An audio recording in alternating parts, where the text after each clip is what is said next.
દર્શક મિત્રો, મહામંથન મંતવ્ય ન્યૂઝમાં આપનું સ્વાગત છે। આમ આદમી પાર્ટીના પ્રદેશ પ્રમુખ ઈશુદાન ગઢવી સામે દ્વારકા જિલ્લાના જામખંભાળિયા પોલીસ સ્ટેશનમાં ધમકી, રાયોટિંગ, પોલીસ સાથે ઉદ્ધતાઈભર્યું વર્તન કરવું, પોલીસની કામગીરીમાં રૂકાવટ ઊભી કરવી તેવી અલગ અલગ કલમો હેઠળ ફરિયાદ થઈ હતી। જેમાં ગઈકાલનો બનાવ હતો। જામખંભાળિયા પોલીસ સ્ટેશન ઈશુદાન ગઢવી પોતાના કાર્યકરો સાથે પહોંચે છે। આ દરમિયાન પોલીસ સાથે જે વર્તન સામે આવ્યું તે બાદ ઈશુદાન ગઢવી સહિત 18 જેટલા લોકો સામે નામજોગ ફરિયાદ થઈ હતી। જે બાદ ગુજરાતભરમાં આમ આદમી પાર્ટીના લોકો દ્વારા વિરોધ કરવામાં આવ્યો। આ મામલે આમ આદમી પાર્ટીના નેતાઓની પ્રતિક્રિયા સામે આવી અને આમાં ભાજપ ઉપર ઠીકરું ફોડવામાં આવ્યો। આગામી ચૂંટણી જે જાહેર થઈ છે તેમાં ભાજપ ડરી ગઈ હોય તેવો દાવો આમ આદમી પાર્ટીના નેતાઓએ કર્યો। તેના કારણે તેમના કાર્યકરોને ખોટી રીતે હેરાન કરવામાં આવી રહ્યા છે અને તેમના પર કેસ કરવામાં આવી રહ્યા છે। ત્યારે આ મામલાને લઈને દ્વારકાના ડીવાયએસપીએ ઈશુદાન ગઢવીની જે ધરપકડ થઈ હતી તે મામલે ખુલાસો કર્યો છે ને કઈ કલમો હેઠળ પોલીસે ગુનો નોંધ્યો છે અને કઈ રીતની કાર્યવાહી કરવામાં આવી છે તે સાંભળો। આજરોજ દેવભૂમિ દ્વારકા જિલ્લાના ખંભાળિયા પોલીસ સ્ટેશનમાં એક ફરિયાદ દાખલ કરવામાં આવી છે। જે ફરિયાદ કલમ 189(1), 189(2), 191(2), 221, 57, 353(2), 248(2) અને 62 બીએનએસની વિવિધ કલમો હેઠળ ખંભાળિયા પોલીસ સ્ટેશનમાં ગુનો દાખલ કરવામાં આવ્યો છે।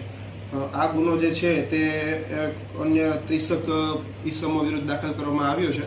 જેમાં ઈશુદાન ખેરાભાઈ ગઢવી, રામજીભાઈ જેઠાભાઈ પરમાર, ખેરાજભાઈ કેશવભાઈ રૂડાજ તથા અન્ય 28 જેટલા વ્યક્તિઓ વિરુદ્ધ દાખલ કરવામાં આવ્યો છે।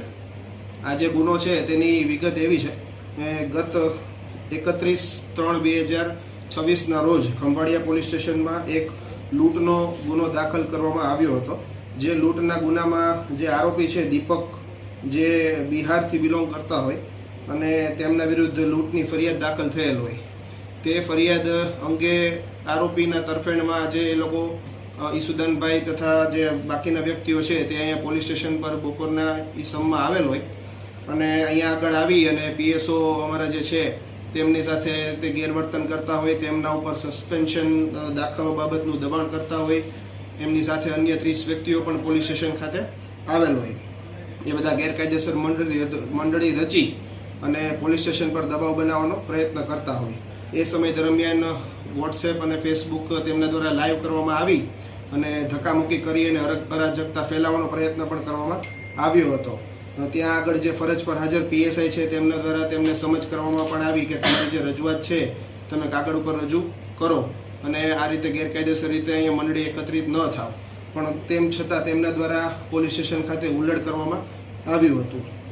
આ અંગે અમારા જે પીએસઆઈ છે યુકે જાદવ તેમના દ્વારા સરકાર પક્ષે ફરજ રૂકાવટ તથા રાયોટિંગ તથા ગેરકાયદેસર મંડળી રચી અને આ બધા અડચણરૂપ બની આ અંગેનો કાયદેસરની ફરિયાદ આપવામાં આવી છે અને તે અંગેની હાલ તપાસ ચાલુ છે। તમામ જે આરોપીઓ છે તેમને હાલ અટકાયત કરવામાં આવી છે।